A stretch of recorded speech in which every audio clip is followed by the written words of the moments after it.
Hello everyone, my name is Puja. Welcome to पूजा's classroom. हमने last class में quadratic equation topic start किया था।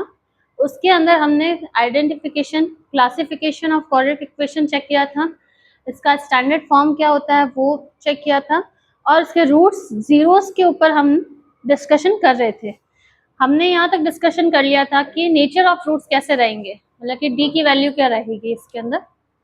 हम ये पढ़ चुके हैं b equals to b square minus 4ac के को चेक करके हम नेचर ऑफ रूट्स समीकरण के मूल को चेक कर सकते हैं। इसमें हमने स्टैंडर्ड फॉर्म के साथ में एक एग्जांपल लेके भी सॉल्व किया था कि यहाँ पे दो मूल होंगे अल्फा और बीटा, तो उसको सॉल्व करने के क्या तरीके हो सकते हैं। तो हमने बेसिक फॉर्मूला यूज किया था कि गुणनखंडीय विधि के द्वारा हम कैसे इसको सॉल्व कर सकते हैं।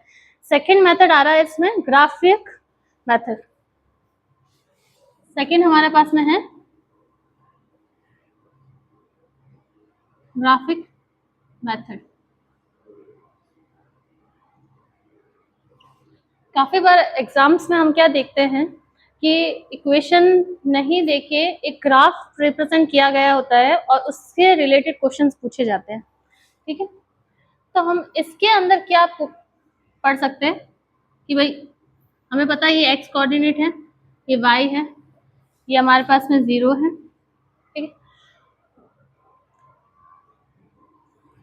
अगर x की पावर 2 है तो ये कैसे बनेगा, इसका ग्राफ हमेशा परवल है, या फिर हम बोलेंगे पैराबोलिक।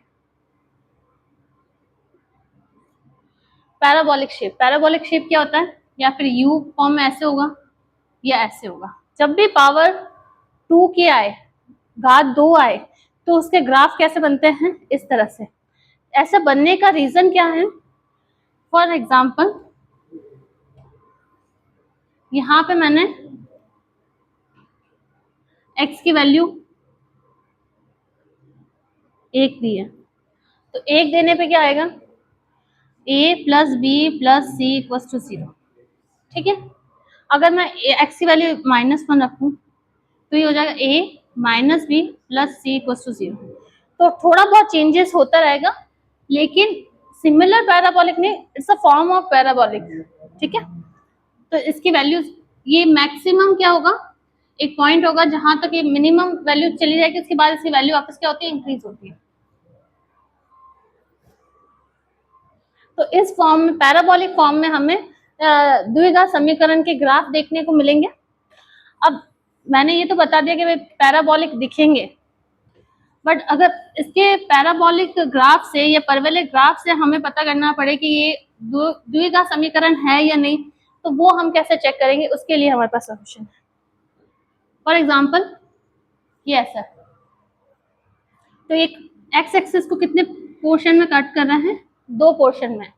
तो सिंपल सी चीज है कि x की 2 ऐसी वैल्यू है जहां पे y बराबर 0 हो रहा है, तो इसके कितने मूल हो गए, 2। तो ये क्या हो गए, एक द्विघात समीकरण हो गए। ठीक है, जिसके 2 मूल हैं।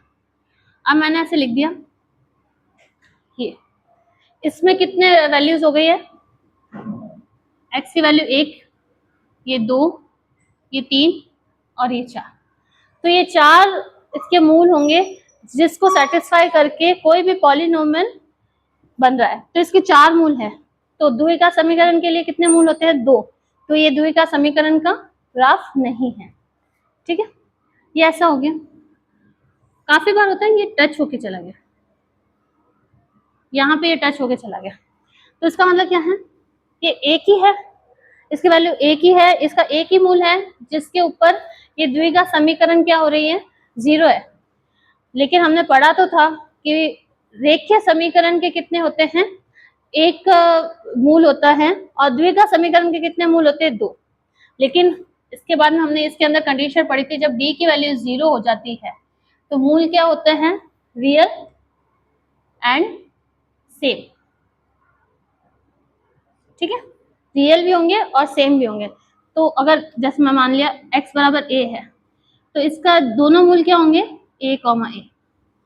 अब आप बोलोगे कि ये आपको कैसे पता कि भाई द्विघात समीकरण ये रेखीय समीकरण नहीं है। क्यों? क्योंकि मैंने स्टार्टिंग में ग्राफ स्टार्ट करने से बोला था पहले कि द्विघात समीकरण में पैराबोलिक ग्राफ्स आते हैं और रेखीय समीकरण में एक स्ट्रेट लाइन आएगी किसी भी तरीके से। तो अगर जैसे ये एक लाइन कट रही है, ये रेखीय समीकरण है, तो यहाँ पे क्या होगा कि एक ही वैल्यू होगी जिस पे कट रहा है, लेकिन यहाँ पे भी एक है, लेकिन ये स्ट्रेट है एंड ये पैराबोलिक कर्व है, ये परवलयाकार है। ठीक है, तो दूसरा हमारे पास में ग्राफिक मेथड आ सकता है जिसमें हमें एग्जाम्स के अंदर ग्राफ्स दिए हैं और हमें आइडेंटिफाई करना है कि भाई क्वाड्रेटिक इक्वेशन है या नहीं है, और इनकेस है तो इसके मूल क्या है, क्योंकि हम इसके वैल्यू से हम फाइंड आउट कर सकते हैं। काफी बार हमें पास में वैल्यू भी दे रखी होती है और हमें फाइंड आउट करने के लिए कहा गया होता है कि भाई इक्वेशन बनाओ। ठीक है, एक और तरीका है, इसको डीपली और पढ़ सकते हैं अपन।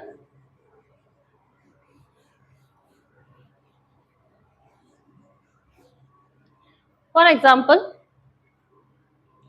जैसे ये वाली वैल्यू ए है, ये यहाँ पे ग्रेटर देन 0 होगा, लेस देन 0 होगा, ये कैसे पता चलेगा? ये हम कैसे आइडेंटिफाई करें? इन केस इसका कर्व का फेस अपवर्ड है, अपवर्ड मतलब ऊपर की तरफ ये खुला है और नीचे से कर्व हो रहा है, तो इस केस में ए हमेशा क्या होगा? ग्रेटर देन ए 0 होगा। और इन केस ये चीज ऐसे हो जाए डाउनवर्ड, तो इस केस में ए क्या हो जाएगा? लेस देन 0 हो जाएगा। तो हम नॉर्मली अगर छोटे मोटे क्वेश्चंस आए तो हम उसको ग्राफिक मेथड से सॉल्व कर सकते हैं। काफी क्वेश्चंस ऐसे भी होते हैं जो ग्राफ के बेसिस पे भी दिए गए होते हैं, लेकिन हम फिर उसको सोचते हैं कि वो ग्राफ के क्वेश्चंस है, लेकिन वो होता क्वाड्रेटिक इक्वेशन से रिलेटेड ही। ठीक है,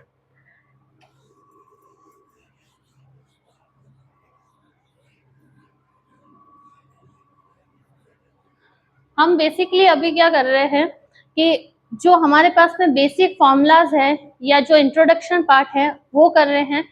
जब एक बार ये कंप्लीट हो जाएगा तो उसके बाद हम जो प्रीवियस एग्जाम्स के क्वेश्चंस है उसको करेंगे और एक्स्ट्रा क्वेश्चंस के ऊपर भी ध्यान देंगे, लेकिन एक बार हम पूरा उसका फॉर्मूला या समरी वो कर रहे हैं।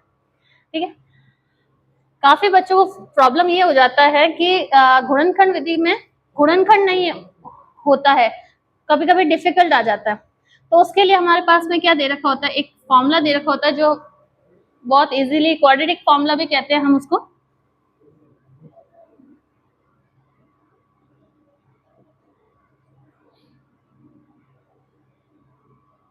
इसमें क्या करते हैं, इसके थ्रू हम इस फॉर्मूले से x की वैल्यू फाइंड आउट कर सकते हैं, मतलब वेरिएबल की वैल्यू फाइंड आउट कर सकते हैं कि वेरिएबल की क्या वैल्यू होगी जो इसको सेटिस्फाई करेगी या इसके मूल बनेंगे।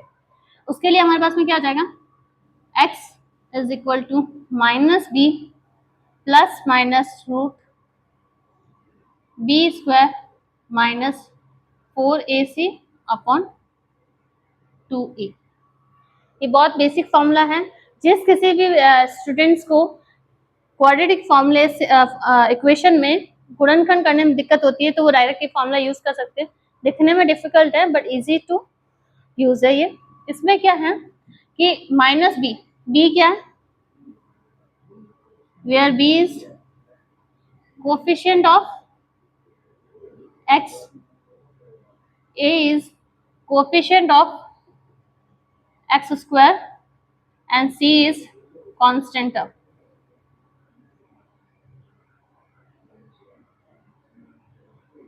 ठीक है, और minus b plus minus root में b square minus 4ac upon 2 है। ये बी स्क्वायर माइनस 4ac क्या है हमारे पास में? Capital D. ठीक है, अब ये प्लस और माइनस कैसे है? जैसे हमें पता है कि क्वाड्रेटिक इक्वेशन के कितने रूट्स होते हैं? 2 रूट्स होते हैं, तो अगर हम ये सॉल्व कर देते हैं तो इसके बाद में क्या आ जाएगा? हम दो तरह से ले सकते हैं, x equal to minus b plus में ये रूट कैपिटल डी लिख देती हूँ मैं शॉर्टकट में, ये कैपिटल डी के इक्वल है इसलिए अपॉन 2a, और एक बार x equal to minus b minus root capital D upon 2a लेना। ठीक है, क्वेश्चन सॉल्व करने के टाइम में ये जरूर ध्यान रखना है कि हमारे पास में स्टैंडर्ड फॉर्म में यहाँ पे भी प्लस है, यहाँ पे भी प्लस है, तो अगर यहाँ पे माइनस है तो वो बी का कोफिशिएंट के साथ में आएंगे। हम अभी एग्जांपल्स करते हैं इसके।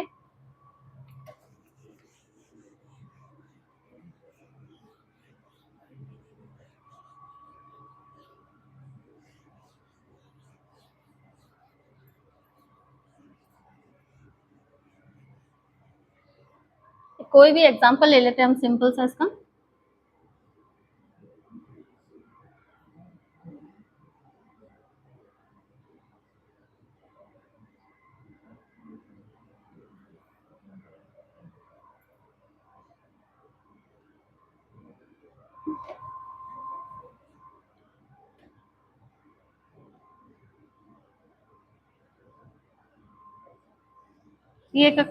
मैंने ऐसे ही मन से इक्वेशन बना दिए हैं, 3x² minus 5x minus 8 equals to 0।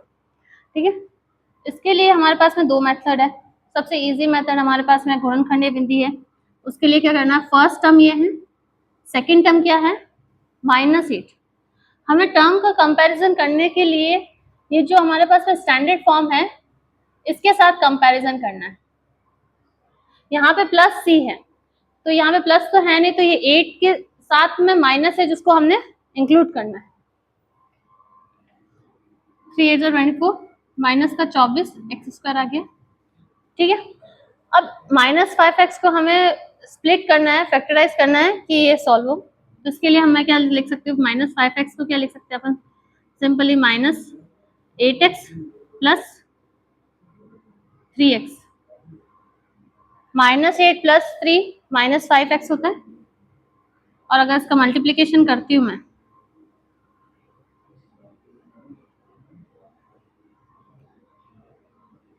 -24x² जो इसके इक्वल है।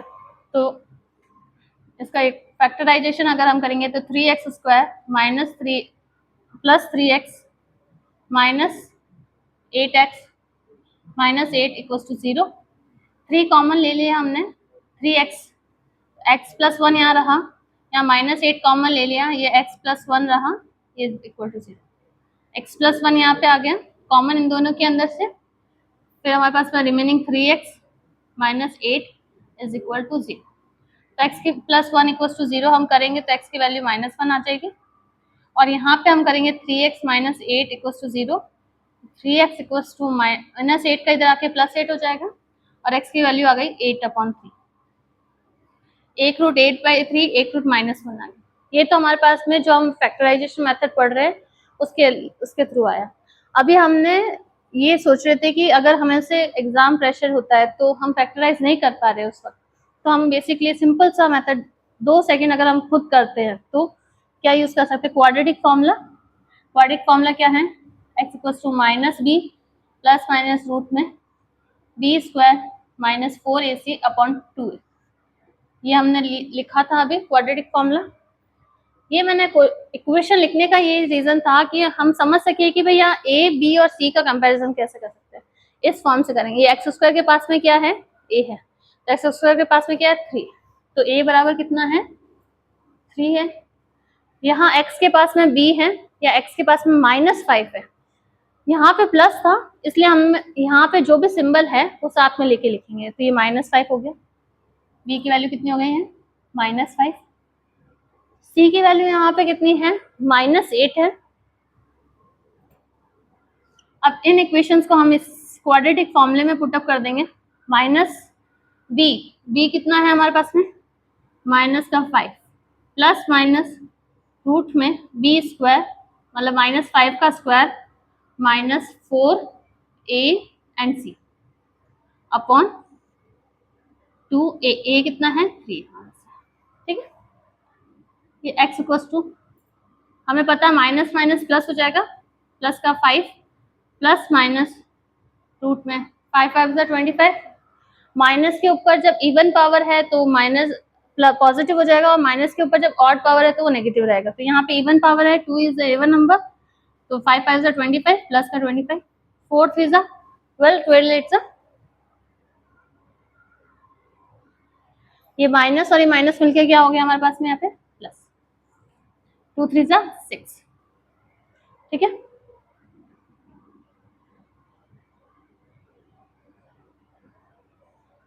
इन दोनों को हम प्लस करेंगे तो कितना हो गया 6 5 11, 121 हो गया। हमें पता है 121 किसका स्क्वायर रूट है 11 का। अगर आपको डायरेक्ट नहीं आता तो आप उसको प्राइम फैक्टराइजेशन करके भी फैक्टराइज कर सकते हैं, लेकिन बेसिकली हम एटलीस्ट 15 16 तक के स्क्वायर रूट्स और क्यूब रूट्स याद करें तो हमारे लिए बेनिफिट है। ये हमारे पास क्वेश्चन हुआ। अब यहाँ तक सॉल्व हो गया, ये प्लस और माइनस है तो इसको हम दो पार्ट्स में कर देते हैं, एक बार प्लस लिख लेंगे एक बार माइनस लिख लेंगे। तो x इक्वल टू कितना हो गया 5 प्लस 11 अपॉन 6 और इधर x equal to 5 minus 11 upon 6। 5 plus 11 कितना हो गया 16 upon 6। x equal to 5 minus 11 कितना हो गया माइनस 6। ठीक है 6 1 6 6 1 6, x की वैल्यू आ गई -1। इसको भी कॉमन टेबल से कैंसिल कर देंगे, 2 3 6 2 8 16, x की वैल्यू आ गई 8/3। ये 8/3 हो गया, -1 हो गया। यहाँ पे भी हमारे पास में -1 और 8/3 आया। तो ये हमें मेथड पता चल गया कि अगर क्वाड्रेटिक इक्वेशन है तो हम क्वाड्रेटिक फॉर्मूले से इसके रूट्स कैसे फाइंड आउट कर सकते हैं। ठीक है, तो हमने 3 मेथड पढ़ लिए, एक तो factorisation method, graphic method and third हम क्वाड्रेटिक फॉर्मूले के थ्रू हम इसका रूट्स या स्क्वायर्स कैसे निकालेंगे। ठीक है,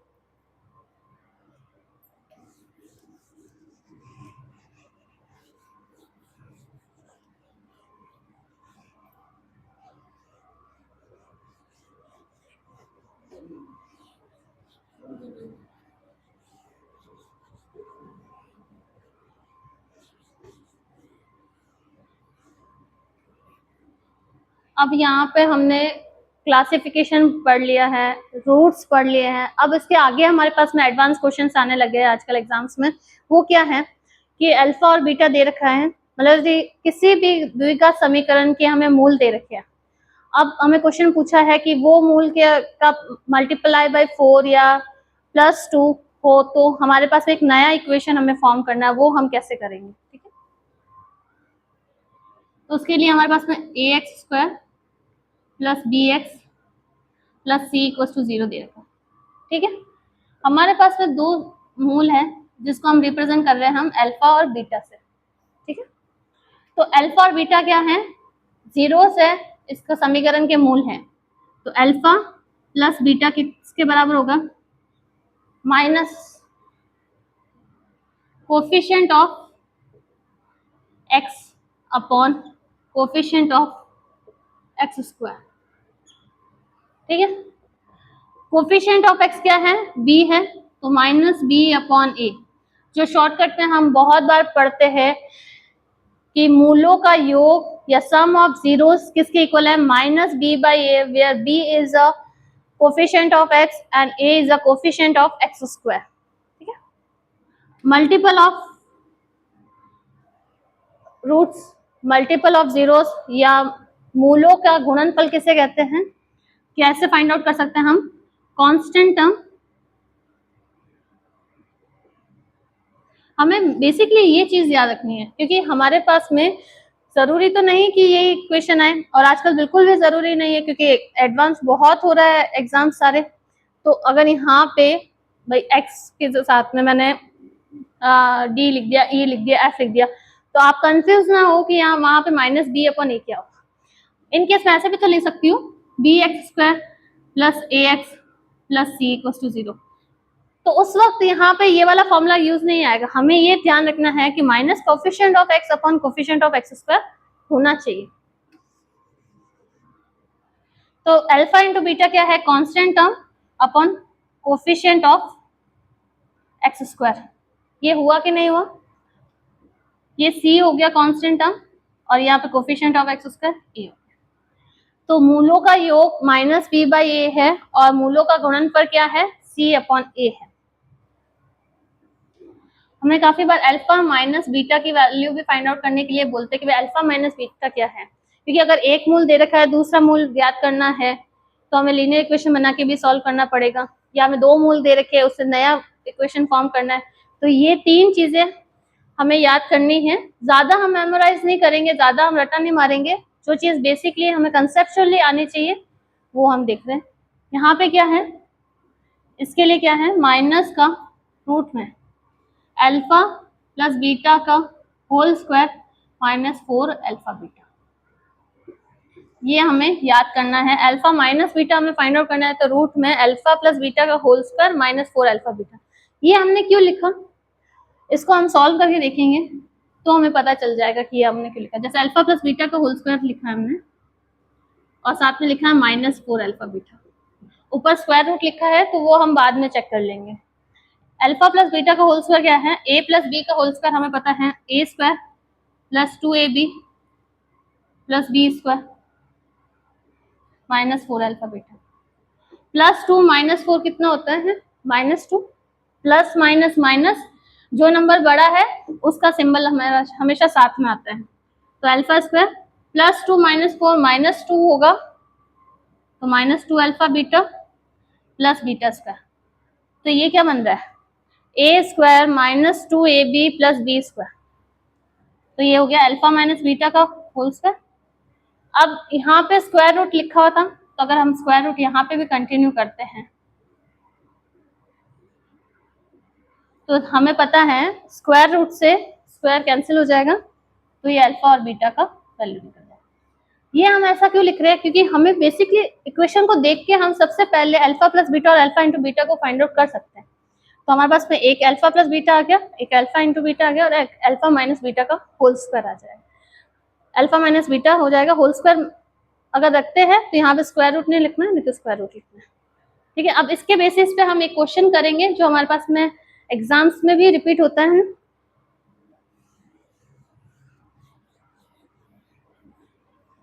ये आरपीएससी सेकंड ग्रेड के एग्जाम में आया हुआ है हमारे पास में, जो मैं क्वेश्चन अभी करवाने वाली हूँ।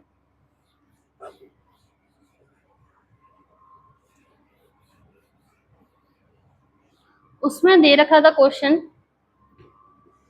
आरपीएससी सेकंड ग्रेड में कि समीकरण a x square plus b x plus c बराबर 0 है के मूल अल्फा और बीटा है, तो वो समीकरण ज्ञात कीजिए जिसके मूल 1 अपॉन अल्फा और 1 अपॉन बीटा। ठीक है, इस क्वेश्चन को करने से पहले एक और हमें बात पता होनी चाहिए कि अगर अल्फा और बीटा है और हमें क्वाड्रेटिक इक्वेशन बनानी है तो कैसे लिखा जाएगा, x square minus sum of zeros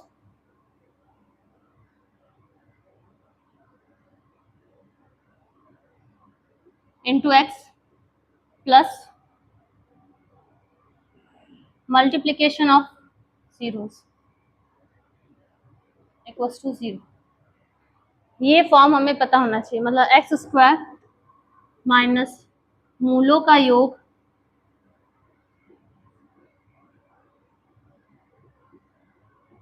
bracket close x plus मूलों का गुणनफल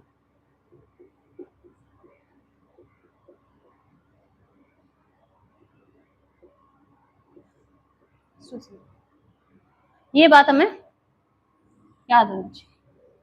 तो क्वेश्चन क्या था कि a x square plus b x plus c बराबर 0 के दो मूल अल्फा और बीटा हैं, तो हमें 1 प्लस 1 अपॉन अल्फा और 1 प्लस 1 अपॉन बीटा जिसके मूल होंगे उसका द्विघात समीकरण बनाना है।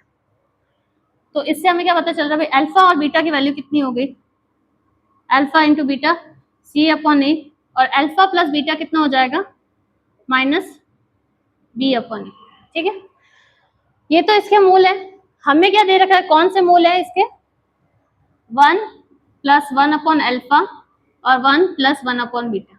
हम इन दोनों का भी योग और गुणनफल ज्ञात करेंगे। क्यों, क्योंकि हमें अगर इक्वेशन बनानी है, समीकरण बनाना है, तो एक्स स्क्वायर माइनस मूलों का योग इंटू एक्स प्लस मूलों का गुणनफल हमें ज्ञात होना चाहिए। तो एक्स स्क्वायर मूलों का योग ज्ञात कर लेंगे हम। मूलों का योग क्या है, एक मूल ये है, एक मूल ये है, 1 plus 1 upon alpha plus 1 plus 1 upon beta. तो 1 प्लस 1 कितना हो गया, 2 हो गया, 2 plus 1 upon alpha plus 1 upon beta. ठीक है, तो ये आगे क्या हो जाएगा, 2 प्लस, इन दोनों का एलसीएम ले लिया हमने, अल्फा इंटू बीटा हो गया, ये बीटा प्लस अल्फा हो गया। ठीक है, तो ये क्या हो जाएगा, 2 प्लस अल्फा प्लस बीटा की वैल्यू हमारे पास में कितनी है, माइनस बी अपॉन ए।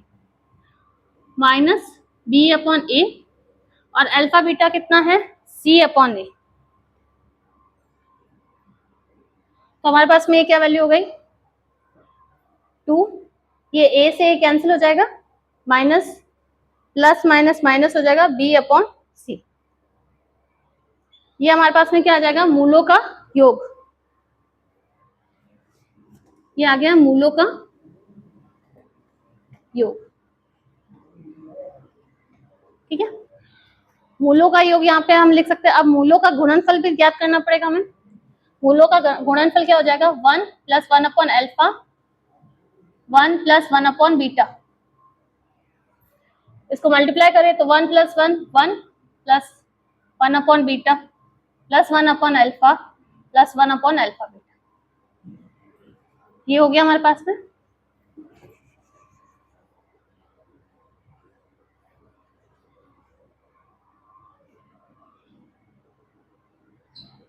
1 प्लस 1 अपॉन अल्फा बीटा की वैल्यू हमें पता है। इन दोनों को हम क्या करेंगे, एलसीएम लेके सॉल्व कर लेंगे। तो अल्फा बीटा का एलसीएम आ गया, ये अल्फा प्लस बीटा इधर ऊपर हो गया, ठीक है। अब इसमें हम वैल्यू पुट कर देंगे यहाँ से, 1 प्लस 1 अपॉन अल्फा बीटा कितना है, सी अपॉन ए, प्लस अल्फा इंटू बीटा कितना, माइनस बी बाई ए, और ये हो गया सी बाई ए से ए कैंसिल हो जाएगा, ये सी अपॉन ए उल्टा हो जाएगा, 1 plus a upon c plus minus minus b upon c, ठीक है। ये हमारे पास में क्या आ जाएगा, मूलों का गुणनफल। ये क्या है, मूलों का गुणनफल, ठीक। अब हमें एक सिंपल सा कुछ भी नहीं करना था, इस इक्वेशन अगर जिसको ये फॉर्मूला याद है उसमें ये वैल्यू पुट कर दो।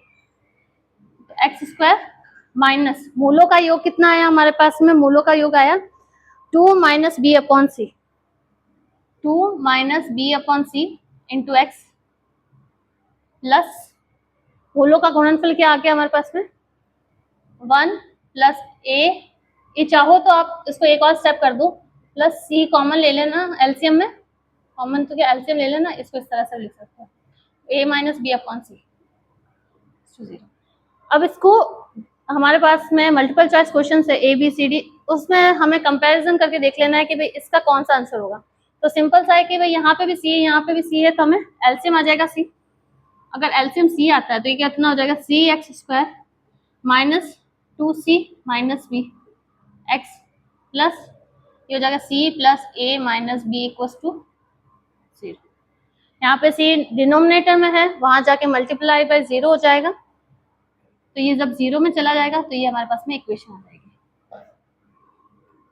तो इस तरह से हमारे पास में सिंपल क्वेश्चंस आते हैं एग्जाम्स में सॉल्व करने के लिए। बेसिकली हमें 3-4 फॉर्मूला याद करना है और कंसेप्चुअल बेसिस पे आगे बढ़ना है। इस तरह के क्वेश्चंस हम और भी आगे कंटिन्यू करेंगे, और आप कोशिश करना कि आप भी प्रीवियस ईयर क्वेश्चंस को इसके ऐसे जो सेम आए प्रीवियस ईयर क्वेश्चंस को सॉल्व कर जरूर करें। Thank you.